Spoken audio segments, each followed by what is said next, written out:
You're listening to Shoe In, covering the ins and outs of all things footwear, from sneakers to heels, loafers to slippers, and every type of shoe in between.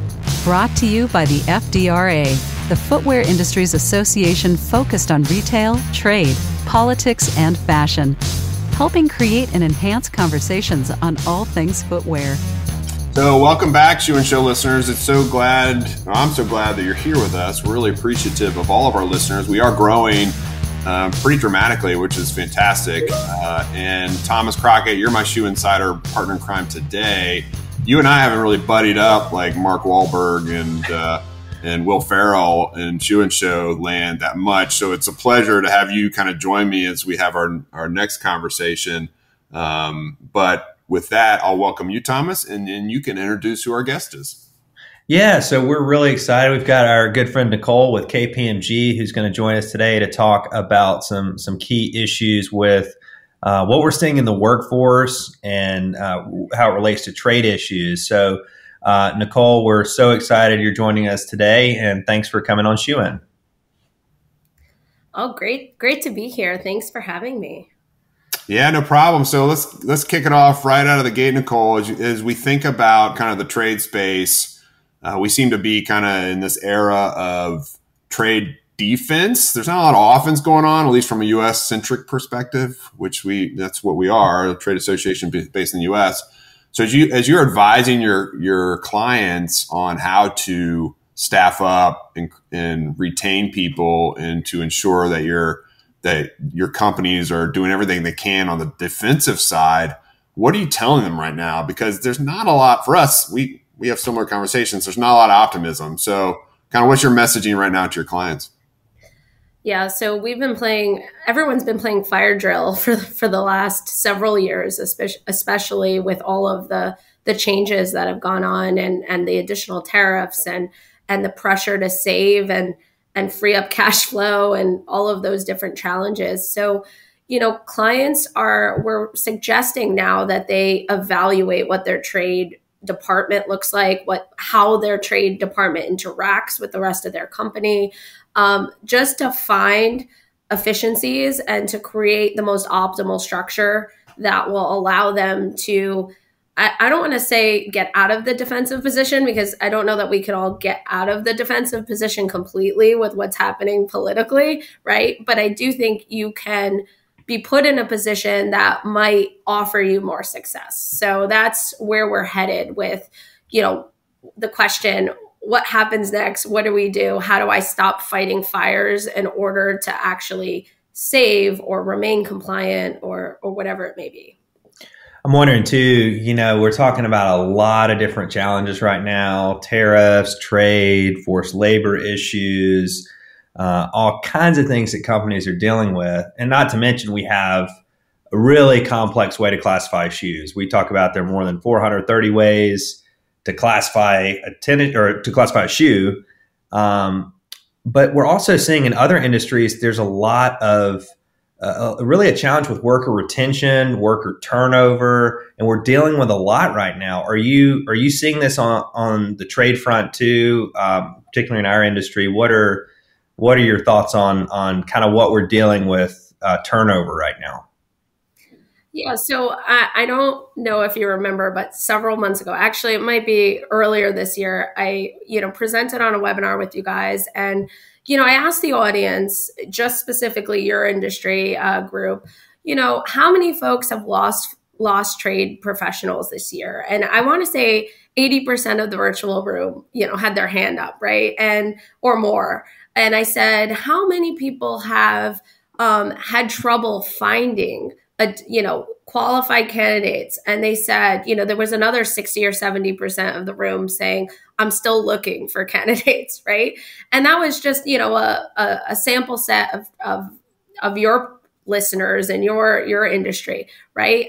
We're hearing that same messaging across all industries. So, footwear industry is suffering with the same turnover rate that just trade in general is suffering. And part of that is that, there is a huge need for technical experts, but also huge operational experts that know how to move not just move the product logistically, but move the product with the right trade decisions, right? So it's two sets needed. Yeah, and so when you mentioned the defensive position, I started to think like the way the environment is, you're more likely to be in the fetal position in the corner of your room, sucking your thumb because it's just too much. It's overwhelming. But I think the optimistic side of me is, okay, if you're in that position, Nicole, and you're maybe you're down a person or two within your organization and you've been asked to do all these things. And there's one brand in particular, they're a startup brand, so it's a little different, but the person handling customs is also doing customer service. And so there's just people are being asked to do a lot, particularly with kind of the search for this technical expertise.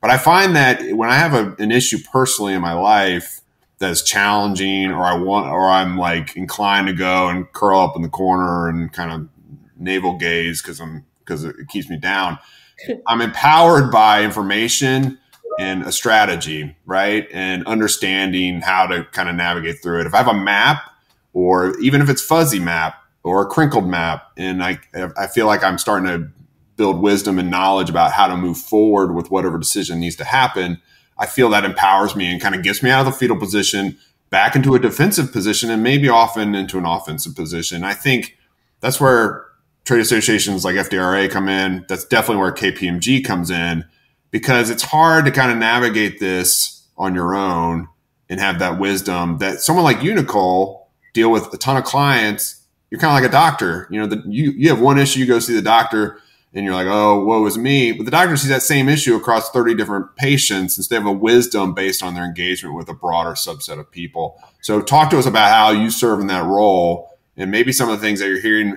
maybe outside of footwear that might be of interest to us.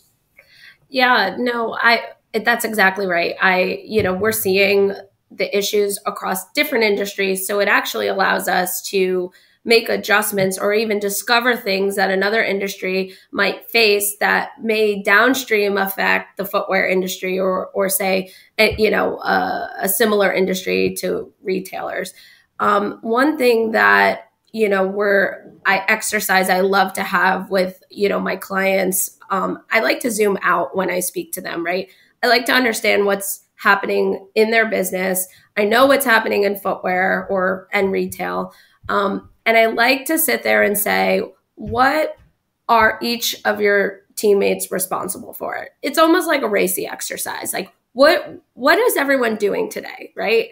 And like you mentioned a few minutes ago, well, what are their responsibilities that maybe are not necessarily trade responsibilities, and they might be customer service responsibilities? I had a footwear company, that I was working with recently, and they said to me, I spend 60% of my day answering customer service emails about, logistical shipment decision-making needs that they have. And I said, but then how do you have time to classify? And how do you have time to do, your day-to-day trade activities? And, she said, I don't, and then, that's where I come in and say, okay, well, I don't know that I can lift off the customer service questions from your plate unless obviously someone at the right level understands where it's sucking your needs. But let's talk about what else you're not getting to. And I think that once you realize what your team is spending a lot of your time on, that's when you start to zoom out and say, oh, wait, I'm down 3 headcount. We discovered in this instance, they were down 6 headcount for their business size, right? So it's one of those things that until you zoom out, because they're so used to firefighting and just getting, they need to answer those questions so the goods can get to where they're going. But that also means they might need some procedures where if you have some written procedures, you might be able to mitigate some of those questions and release some pressure so that we can do more with less, right? What are some things where when you're zooming out like that and you're taking a look and you say, okay, this is something you definitely need to outsource, or you should consider outsourcing, but this is something you absolutely, you need to keep this in-house. You don't need to try to outsource that. I mean, how do you look at that? Things you need to outsource, things you don't need to outsource. Yeah. So, you never want to be in a position where you fully outsource everything unless you have, the money and the resources, and maybe you just don't want to take on the headcount for some reason, right? So there is that balance, and it's an important balance. So things you want to outsource are repetitive things, remedial things, or things that require a really specific expertise that a third party can bring you, like for sale. For sale, something to do the analysis, you would want to use a trade provider to be able to ensure that it meets the regulatory aspects of, that savings program. However, could your teammates be doing the document review, the sampling, the transactional element that would allow, that information close to your organization? It would allow for a seamless transition and review of information. So there's two sides of the coin. That an example like that type of program that your company would use, you would want to have both, an external provider and an in-house resident trade professional handling. You also want them to be strategic. You want your internal, team experts, you want them thinking strategically for your company. So you want them to be identifying savings opportunities. You want them to be thinking about tariff engineering to, reduce duty rates. You want them to be working through the other departments within your company to create additional compliance. Decisions for pullbacks that happen by sourcing could impact duty drawback programs that your trade team is functioning. So creating those relationships, that's what the resident trade professionals should be doing, so that they're bringing value, they're getting the glory to the executives at their company, while at the same time leveraging their service providers for the remedial things like, classification if you have complex products like footwear, or, certain analysis around free trade programs, ensuring if you're using trade agreements, which I know the footwear industry, being that you source a lot from China, that's not always an advantage for them, but trade changes. So there's always opportunities to evaluate. So that's sort of the line between what to insource and what to outsource that you want to keep thinking about. And you want to keep thinking about it. I think that's the key. Constantly evaluating what your portfolio of trade looks like and ensuring that you're maximizing and using your team wisely so that they're not spending their time, creating a policy and procedure for something that, took 4 days to do, while they're not doing some of these things that are going to add value to their company. What about with automation? I guess like with one area we thought about was customs classification, educating people around that. We created a tool, the tariff filter tool, that kind of helps educate people on which way to classify shoes and kind of navigates you through the really complex tariff code. And that's in our Intel Center for members. But so that was like one area we were thinking about how to simplify things a little bit. Are there other areas where there are tools, there are resources, there's automation that can kind of streamline some of these processes and make them easier? Yeah, so there's a few things that I really think are important. So we've been in the historical background of, like, if you've been in trade for at least 5 or 6 years, you probably know that there was a sampling methodology, risk-based sampling methodology to monitor your imports, right? There was always like a framework that was created by customs to judgmentally and randomly sample your imports so that you can ensure that you're being compliant. For me, I think that there's so many great providers out there that have created automated solutions to monitor 100% of your imports with a click of an automation button, right? And that allows companies to manage by exception, right? And it allows 95% of what's coming in to be, free and clear. You don't have to waste your random sampling on that particular, shipment, while turning your attention to these more strategic investigations that are probably required for that last 5% or even less than 5%. And then, so that's one piece of automation that I think has changed and really evolved the industry. from a compliance and a savings perspective, because you're also monitoring for savings while you're, in there with the data. And then, additionally, I like to look at classification. Like you said, there's tools you've created, there's tools that other groups have created to identify and create logic flows, and even use cognitive learning. I know they're starting to learn these programs, the product types, that eventually it'll get to the point where you can get very close to, a classification. And companies sometimes don't want to invest in the technology itself because it could be a burden to their technology providers. It could be a burden to their budgets, but they can use partners like organizations like yourself, or, service providers, to leverage the technologies that we're all investing in to create, ease for them. So they have to keep monitoring like what's out there, ensure they're interacting and leveraging their industry groups and their providers as much as they can. Because I went on your guys' site, and I've been, constantly in your website, and you guys have great data in there. You got a lot of great information, and you're constantly bringing the industry information. And it's about using that information to help make your job easier, which, it's not a perfect science, but we're getting there. We're getting there as an industry. Yeah, I appreciate you noticing that, Nicole. We work hard, as I know you do, to ensure that we're serving our members and clients as best we can.